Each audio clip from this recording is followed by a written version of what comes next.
expecting an application from interim police chief Chuck Jordan. He thinks a week is plenty of time to find other qualified candidates for the position. To me, sooner's better because we have a lot of very, very far-ranging big issues in the Tulsa Police Department. Most of them centered around the corruption or alleged corruption in the department. We have to address that very quickly and very seriously. The mayor has the final say on who fills the shoes of the next police chief, but he has help from a panel of 4 other people.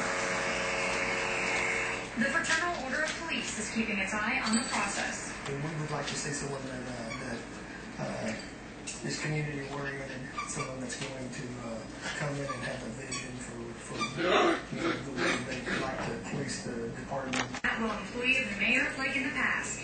It's very important. To announce the new police chief in 3 to 4 weeks, the position pays $84,000 to $160 a month, but that's going to jump to 3 to 4 days a month starting next March. When those officers are off, other officers are forced to work overtime. Oh, you come in to work an 8-hour shift, and all of a sudden it's like, hey, you got to stay. And there you are. They don't care if you've got kids to pick up. They don't care if you've got people to take care of at home. You're staying. Corrections officials say it will take $9 million at least to stop the furloughs. New on 2 News at 6 and HD, new state laws aimed to curb texting and driving. Some target teens, others affect every driver. 2 News reporter Marla Carter joins us live from Midtown with help. Are you ready? Then go into effect a week from today. Well, one of those laws will prohibit some drivers from using cell phones at all.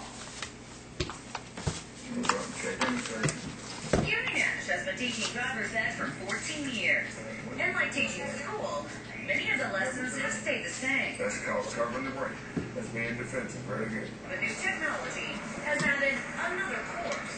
Talking about texting is very dangerous. Tucker, no. Causes accidents among teenagers in the United States. In fact, according to the Highway Patrol, there were 1,700 accidents caused by digital device distractions in Oklahoma last year.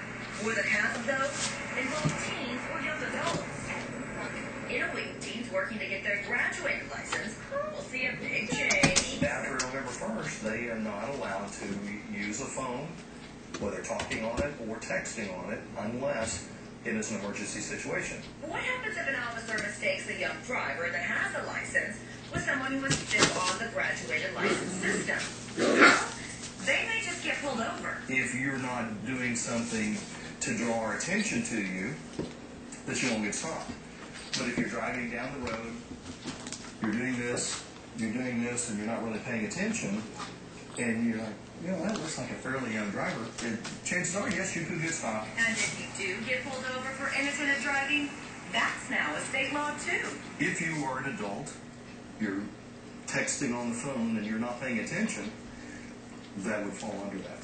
Nash just hopes to steer teens for the road ahead. That's important to me to know that they're safe and they learn something that I taught them in the class. Now, in addition to the cell phone laws, there are a number of other state laws that go into effect a week from today. Again, that's November 1st. To read all about those, just go to KJRH.com and hit on our political section. Reporting live from Midtown, Marla Carter, 2 News works for you. A state trooper is in serious condition tonight after a crash near Sapulpa. Investigators tell us Captain George Green was involved in a wreck on State Highway 97 at the Turner Turnpike off-ramp around 2:30 this afternoon. At this hour, Captain Green is listed in serious but stable condition.